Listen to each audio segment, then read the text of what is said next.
నమస్తే, welcome to prime news. నేను మీ అమూల్య. ముందుగా హెడ్లైన్స్ చూద్దాం.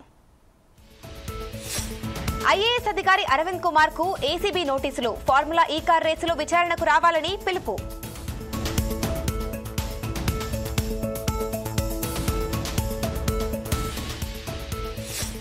చంద్రబాబువి డైవర్షన్ పాలిటిక్స్, రెడ్ బుక్ రాజ్యాంగం అంటూ జగన్ విమర్శలు.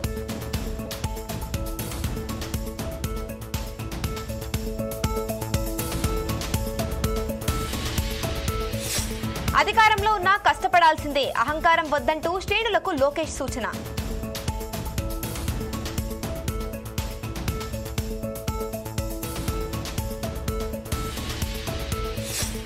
కొందరికి మోదీయే తొలి ప్రాధాన్యం అన్న ఖర్గే, ఎగరడానికి ఎవరికీ అనుమతి అక్కర్లేదని శశి థరూర్ కౌంటర్.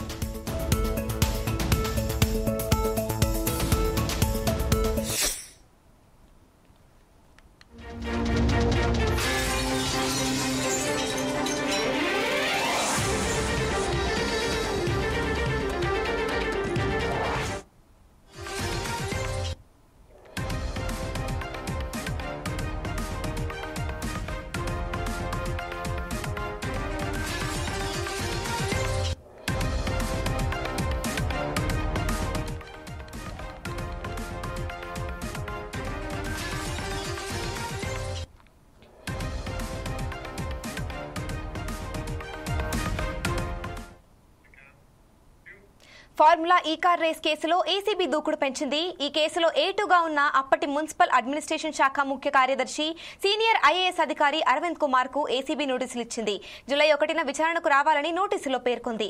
ప్రస్తుతం అరవింద్ కుమార్ విదేశీ పర్యటన ముగించుకుని ఈ నెల 21న ఢిల్లీకి చేరుకున్నారు. అయితే 1-2 రోజుల్లో హైదరాబాద్ కు రాబోతున్నారు. ఇటీవలే మాజీ ఫార్ములా ఈ కార్ రేస్ కేసులో మాజీ మంత్రి కేటీఆర్ ను ప్రశ్నించింది ఏసీబీ.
ఫార్ములా ఈ కార్ రేస్ కేసులో ఏసీబీ దూకుడు పెంచింది. ఈ కేసులో ఏటుగా ఉన్న అప్పటి మున్సిపల్ అడ్మినిస్ట్రేషన్ శాఖ ముఖ్య కార్యదర్శి సీనియర్ ఐఏఎస్ అధికారి అరవింద్ కుమార్ కు ఏసీబీ నోటీసులు ఇచ్చింది.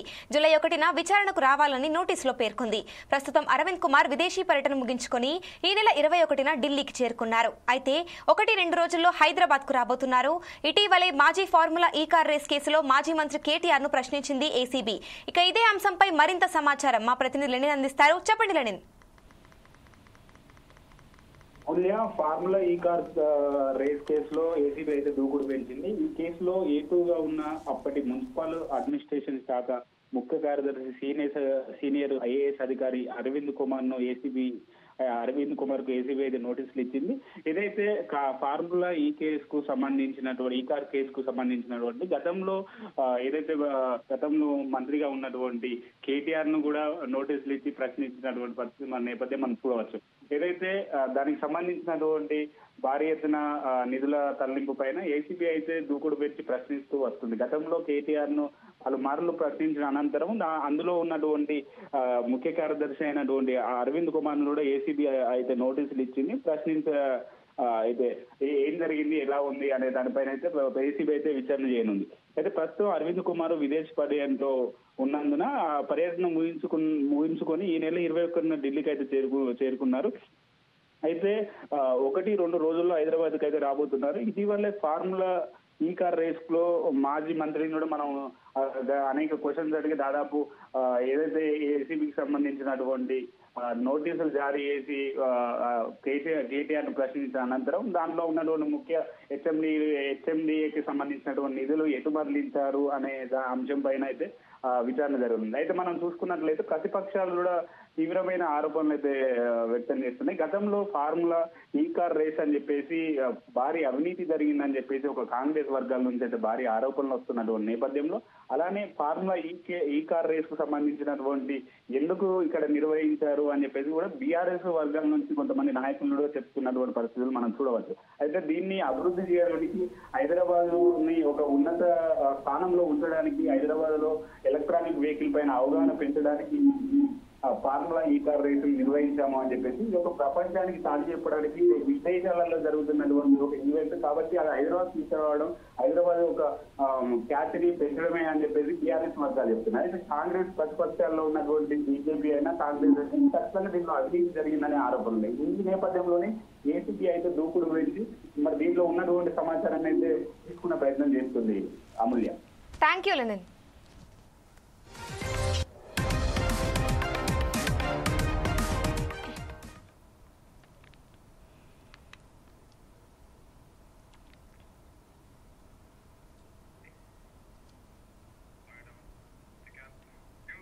కాంగ్రెస్ పార్టీ సీనియర్ నాయకుడు ఎంపీ శశిధరూర్పై ఆ పార్టీ అధ్యక్షుడు మల్లికార్జున్ ఖర్గే పరోక్ష విమర్శలు కురిపించారు. కాంగ్రెస్ పార్టీకి దేశం ముఖ్యమని ఆ తర్వాతే మిగిలినవన్నీ స్పష్టం చేశారు. కానీ కొంతమందికి మాత్రం ముందు ప్రధాని నరేంద్ర మోదీ ముఖ్యమని ఆ తర్వాతే దేశం అంటూ ఖర్గే సెటైర్లు వేశారు. శశిధరూర్పై చర్యలు ఏమైనా తీసుకుంటారా అన్న ప్రశ్నకు ఏమీ లేదని ఆయన సూచనప్రాయంగా తెలిపారు. అయితే తనకు ఇంగ్లీష్ భాషపై అంతగా పట్టు లేదన్నారు. ఇంగ్లీష్ భాషపై బాగా పట్టున్న శశిధరూర్ను కాంగ్రెస్ వర్కింగ్ కమిటీ సభ్యుడిగా తీసుకున్నట్లు ఖర్గే వివరించారు. ఖర్గే చేసిన వ్యాఖ్యలకు కౌంటర్ గా శశిధరూర్ ట్వీట్ లో కౌంటర్ ఇచ్చారు. ఎగరడానికి ఎవ్వరికీ అనుమతి అక్కర్లేదు, రెక్కలు నీవి, ఆకాశం ఎవరి సొంతం కాదు అంటూ శశిధరూర్ సోషల్ మీడియాలో పోస్ట్ చేశారు. मैं ये पूछना चाहता हूं, आप एक तरफ गरीब को गरीब बना रहे हैं, अमीर को और अमीर बना रहे हैं और गरीब और अमीर के बीच में इतनी खाई हो गई है, इतना गैप हो गया है कि उसको आप कभी भी मिटा नहीं सकते या नजदीक नहीं ला सकते. और चंद इने गिने लोग, दो चार लोगों को ही आप अच्छे इंडस्ट्रियलिस्ट मानते हैं, उनको फेवर करते हैं. अरे हिंदुस्तान में तो इतने इंडस्ट्रियलिस्ट है, स्मॉल स्केल इंडस्ट्रियलिस्ट है, बिग इंडस्ट्रीज है और पब्लिक सेक्टर्स हैं. उनको छोड़ के आप सिर्फ एक दो लोगों के साथ दोस्ती करके अपने दोस्तों को पूरा देश का धन, कार्यक्रम, पब्लिक सेक्टर्स आप बेच रहे हो, दे रहे हो. ये कौन सी बात होगी? अरे इमरजेंसी तो अब आपने लाई है, ये अनडिक्लेयर्ड इमरजेंसी है. वो इमरजेंसी तो चले गई जो संविधान में बदलाव भी हो गया. और जब संविधान में बदलाव हो गया, जिसके लिए हम भी, इंदिरा गांधी जी ने खुद उस अमेंडमेंट को मोरारजी का साथ दिया और वो వైసీపీ అధ్యక్షుడు మాజీ సీఎం వైఎస్ జగన్మోహన్ రెడ్డి తాడేపల్లిలోని పార్టీ కేంద్ర కార్యాలయంలో విస్తృత స్థాయి సమావేశం నిర్వహించారు. ఈ సమావేశంలో రీకాలింగ్ చంద్రబాబు మేనిఫెస్టో పేరిట ఒక వినూత్న ఇంటింటి ప్రచార కార్యక్రమాన్ని జగన్ ప్రకటించారు. ఈ కార్యక్రమం జూన్ 25 నుంచి 5 వారాల పాటు రాష్ట్ర వ్యాప్తంగా నిర్వహించనున్నట్లు తెలిపారు. టీడీపీ నేతృత్వంలోని కూటమి ప్రభుత్వం 2024 ఎన్నికల మేనిఫెస్టోలో ఇచ్చిన వాగ్దానాలు, సూపర్ 6 పథకాల అమలు విఫలమైందని ప్రజలకు తెలియజేయడమే దీని లక్ష్యమని జగన్ అన్నారు. అంటా ఉన్నాడు. అసలు ఇంతవరకు తన మేనిఫెస్టోలో చెప్పిన ఏ విషయం మీద కూడా, ఏ హామీని కూడా, రిబ్బన్ కూడా కట్ చేయకుండా నేను అన్నీ చేసేసాను, ఇంకా ఎవరైనా ప్రశ్నిస్తే మీ నేలకు మందం అని చెప్పి ఏకంగా బెదిరిస్తూ ఉన్నాడు. అసలు ఏమి చేసినావు స్వామి నువ్వు? ఇంతవరకు చేసింది ఏమీ లేదు, అప్పుడే అన్నీ చేసేసినానని చెప్తా ఉన్నావు. పైగా నేను ఎవడన్నా ప్రశ్నిస్తే నీ నేలకు మందం అని చెప్పి నువ్వు మళ్ళీ బెదిరిస్తూ ఉండవు. నువ్వు అని చంద్రబాబు నాయుడు గారిని గట్టిగా నిలదీసే కార్యక్రమంలో భాగంగా చంద్రబాబు నాయుడు గారి మేనిఫెస్టోను మళ్ళీ ఒకసారి రీకాల్ చేస్తూ అంటే ఒక కొత్త ప్రోగ్రాం ఈరోజు లాంచ్ చేస్తూ ఉన్నాం. ఈ ప్రోగ్రాం నేను ఇక్కడ నుంచి లాంచ్ చేసిన తర్వాత 4 వారాల పాటు ఈ ప్రోగ్రాము రకరకాల స్థాయిల్లో అంటే జిల్లా స్థాయి నుంచి నియోజకవర్గ స్థాయి నుంచి మండల స్థాయి నుంచి గ్రామ స్థాయి రకరకాల స్థాయిల్లో ఈ ప్రోగ్రాం అనేది ప్రతి ఇంటికి ఈ కార్యక్రమాన్ని తీసుకొని పోతాం. చంద్రబాబు నాయుడు అప్పట్లో ఏమన్నాడు, జగన్ చేస్తున్నవే కాకుండా జగన్ కన్నా ఇంకా ఎక్కువ చేస్తా అని చెప్పి చంద్రబాబు నాయుడు గారు అన్నారు. ఆయన అన్న మాటలు ఇవన్నీ కూడా మనం ప్రజల్లోకి తీసుకొని పోయే కార్యక్రమం. ఇంటింటికి కార్యకర్తలను పంపించాడు. ఈ మాటలు అనడమే కాకుండా ఇంటింటికి కార్యకర్తలను పంపించాడు. ప్రతి ఇంటికి తన నాయకులను కార్యకర్తలను పంపించడమే కాకుండా సరిగ్గా అబద్దాల్లో సీఎం రేవంత్ రెడ్డి పీసీసీ అధ్యక్షుడు మహేష్ కుమార్ గౌడ్ పోటీ పడుతున్నారని, అబద్దాల్లో రేవంత్ రెడ్డి నంబర్ 1 అయితే మహేష్ కుమార్ గౌడ్ నంబర్ 2 అని మాజీ మంత్రి హరీష్ రావు విమర్శించారు. మహేష్ కుమార్ గౌడ్ నోరు అదుపులో పెట్టుకుని మాట్లాడాలని ఆయన హెచ్చరించారు.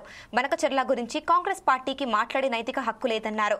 ఏ టీవీలో కూర్చుందామో చెప్పు, ఎక్కడ మాట్లాడతామో చెప్పు, నేను సిద్ధం, నువ్వు చర్చకు వస్తావా అని మహేష్ కుమార్ గౌడ్ కు హరీష్ రావు సవాల్ విసిరారు.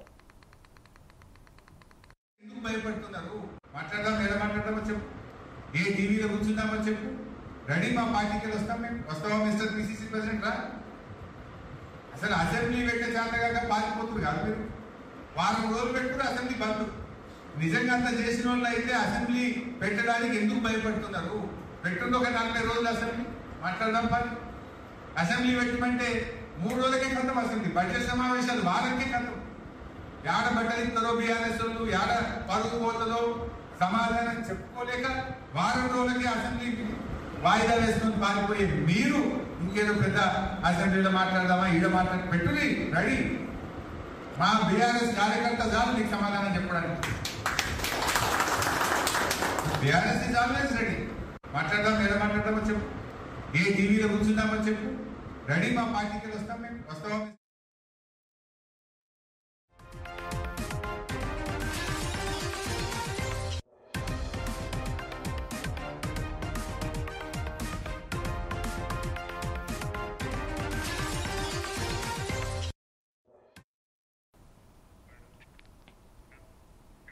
పల్నాడు జిల్లా రెంటపాళ్ల పర్యటనలో సింగయ్య మృతి జగన్లో ఉన్న క్రూరత్వానికి నిదర్శనమని మంత్రి నిమ్మల రామానాయుడు ఆరోపించారు. పరామర్శ పేరుతో జగన్ శాంతి భద్రతలకు విఘాతం కలిగిస్తూ హింసను ప్రేరేపిస్తున్నారని ఆయన మండిపడ్డారు. తన సొంత పార్టీ కార్యకర్తల ప్రాణాలంటే జగన్ కు లెక్క లేకుండా పోయిందని తెలిపారు. మాజీ సీఎం జగన్ వైఖరి దారుణంగా ఉందని, నరుకుతాం అనే మాటలను సమర్థించడంలోనే జగన్ వైఖరేంటో తెలుస్తుందని అన్నారు. పార్టీ కార్యకర్తల ప్రాణాలు ఆయనకు లెక్కలేదని, చనిపోయిన ఏడాది తర్వాత వెళ్లి పరామర్శించడం మరీ విడ్డూరంగా ఉందని విమర్శించారు. కారు కింద మనిషి పడినా పట్టించుకోకుండా వెళ్లడం దారుణమని మండిపడ్డారు. భద్రత కావాల్సిన జగన్ కు కాదు, ఆయన నుంచి ప్రజలకు భద్రత కావాలని మంత్రి అన్నారు.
ఫోన్ ఫోన్ ట్యాపింగ్ కేసులో సిట్ విచారణకు కాంగ్రెస్ ఎమ్మెల్సీ బల్మూరి వెంకట్ జూబ్లీహిల్స్ పోలీస్ స్టేషన్లో హాజరయ్యారు.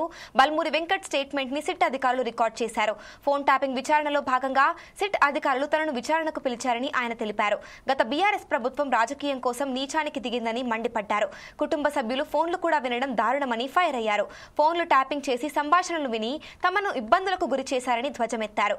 వాళ్లకు కుటుంబాలు లేవా అని ప్రశ్నించారు. ఫోన్ ట్యాపింగ్ కి పాల్పడ్డ అధికారులపై కఠిన చర్యలు తీసుకోవాలని ఎమ్మెల్సీ బల్మూరి వెంకట్ హెచ్చరించారు.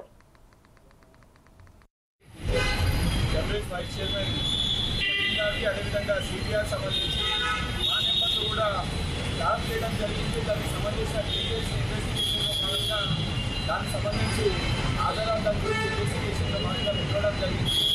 ఈరోజు మాట్లాడుతుంటే వాళ్ళు ఏదైతే జరిగిన విషయాలు ఏ నెంబర్స్ అయితే వాళ్ళు లాక్ చేసి రోజులని చూస్తుంటే రాజకీయం కోసం ఎంత నీచానికి టీఆర్ఎస్ కొంతమంది అధికారులు చాలా ఒక బాధ అనిపిస్తుంది. అంటే కుటుంబ సభ్యులు ఏదైతే పెళ్ళైన తర్వాత తల్లిది భార్యది వాళ్ళ ఫోన్లను కూడా ట్రాప్ చేసి ఏమి మాట్లాడుతుందో కూడా విని ఏ రకంగా ఇబ్బంది పెట్టాలో ఎంత నీచానికి వీళ్ళు పాల్పడిందని చెప్పి ఈరోజు రాజకీయం చేయాలనిపిస్తే నిజంగా ఏదన్నా మీకు మా పైన ఒత్తిడి చేయాలనిపిస్తే ఆ నెంబర్లు ట్యాప్ చేసినట్టు అనుకోవచ్చు.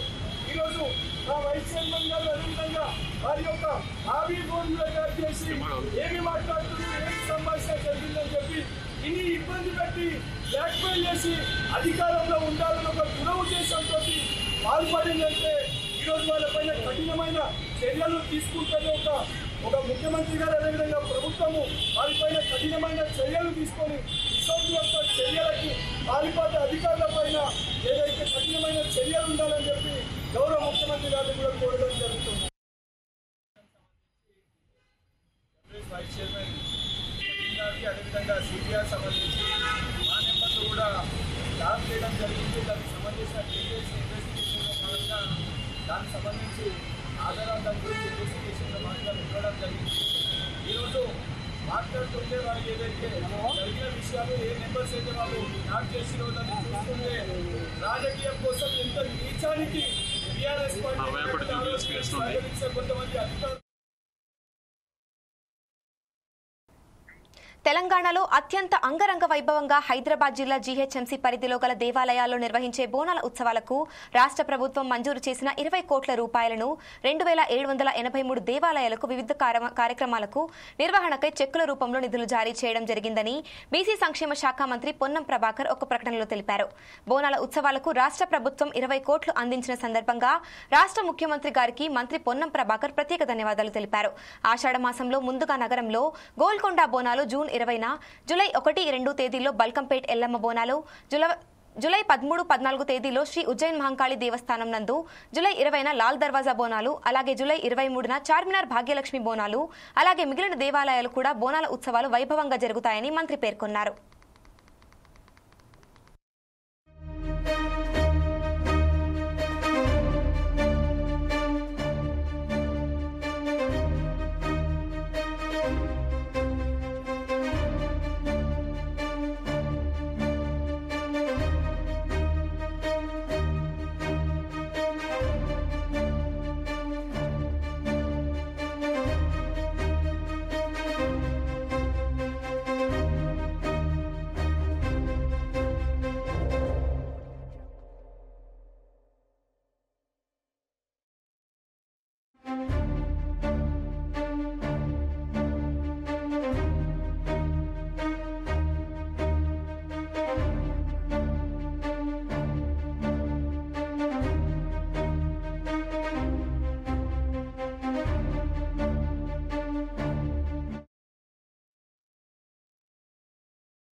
దేశ రాజధాని ఢిల్లీ పర్యటనలో ఐటీ పరిశ్రమల శాఖ మంత్రి శ్రీధర్ బాబు బిజీగా ఉన్నారు. ఈ రోజు కేంద్రం భారీ పరిశ్రమల శాఖ మంత్రి కుమారస్వామితో మంత్రి సమావేశమయ్యారు. తెలంగాణలో కేంద్ర ప్రభుత్వ రంగ సంస్థలకు కేటాయించిన భూముల సమస్యలను పరిష్కరించేందుకు కేంద్ర ప్రభుత్వం జోక్యం చేసుకోవాలని కుమారస్వామిని మంత్రి కోరారు.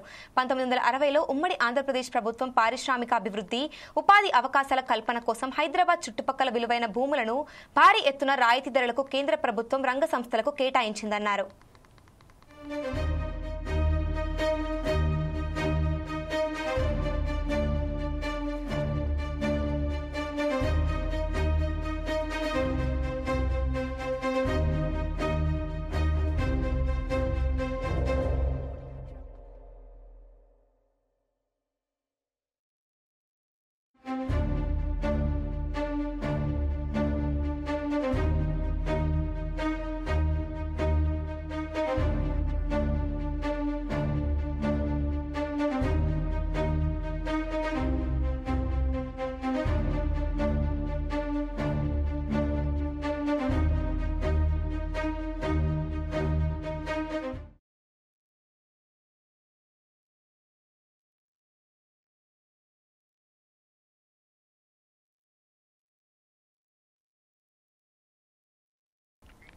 సంధ్యా కన్వెన్షన్ ఎండీ సరణాల శ్రీధర్రావుపై మరో కేసు నమోదైంది. రెహమత్ నగర్ కు చెందిన నరసింహారెడ్డి శ్రీధర్రావు ఫోన్ చేసి చంపేస్తానని బెదిరించిన ఓ ఆడియో సోషల్ మీడియాలో వైరల్ గా మారగా బాధితుడు గచ్చిబౌలి పోలీస్ స్టేషన్లో ఫిర్యాదు చేశాడు. కొద్ది రోజుల క్రితం గచ్చిబౌలిలోని ఫర్టిలైజర్స్ కో ఆప్టివ్ హౌసింగ్ సొసైటీలో హైడ్రా అధికారులు సర్వే చేస్తుండగా దాడి చేశారని నటి రమ్యశ్రీ సోదరుడు ప్రశాంత్ పోలీసులకు ఫిర్యాదు చేయగా శ్రీధర్రావుతో పాటు మరికొందరిపై కేసు నమోదైంది.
బంగాళాఖాతంలో ఏర్పడిన ఉపరితల ఆవర్తనం కొనసాగుతోంది. ఈ ప్రభావంతో రానున్న 3 రోజుల పాటు తెలుగు రాష్ట్రాల్లో మోస్తరు నుంచి భారీ వర్షాలు కురిసే అవకాశం ఉందని వాతావరణ శాఖ పేర్కొంది. ఉరుములు, మెరుపులతో పాటు ఈదురుగాలులతో కూడిన వర్షాలు కురిసే ఛాన్స్ ఉందని తెలిపింది. గంటకు 30 నుంచి 40 కిలోమీటర్ల వేగంతో ఈదురుగాలులు వీచే అవకాశం ఉందని వెల్లడించింది. దీంతో పలు జిల్లాలకు ముందస్తు హెచ్చరికలు జారీ చేసింది. తెలంగాణలో ఆసిఫాబాద్, మంచిర్యాల, జగిత్యాల, పెద్దపల్లి, జయశంకర్ భూపాలపల్లి, హైదరాబాద్, నిజామాబాద్, నల్గొండ, సూర్యాపేట, నాగర్ కర్నూలు జిల్లాల్లో ఉరుములు, మెరుపులతో కూడిన సాధారణ వర్షాలు కురుస్తాయంది. ఈ మేరకు ఆయా జిల్లాలకు ఎల్లో అలర్ట్ జారీ చేశారు. ఇక ఏపీలో కూడా రానున్న 3 రోజుల్లో వర్షాలు కురుస్తాయని వాతావరణ శాఖ తెలిపింది. ఉత్తర కోస్తా, యానాంలలో పలు చోట్ల ఉరుములు, మెరుపులతో కూడిన భారీ వర్షాలు పడతాయని పేర్కొంది. దక్షిణ కోస్తాంధ్ర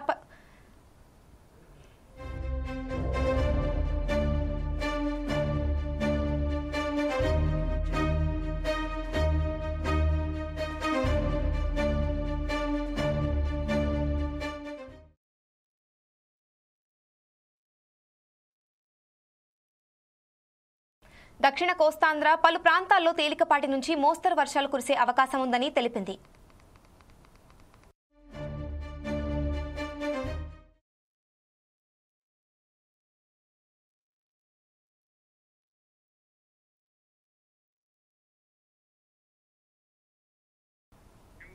మరింత సమాచారం కోసం చూస్తూనే ఉండండి Four Sides TV. This is Amulya signing of.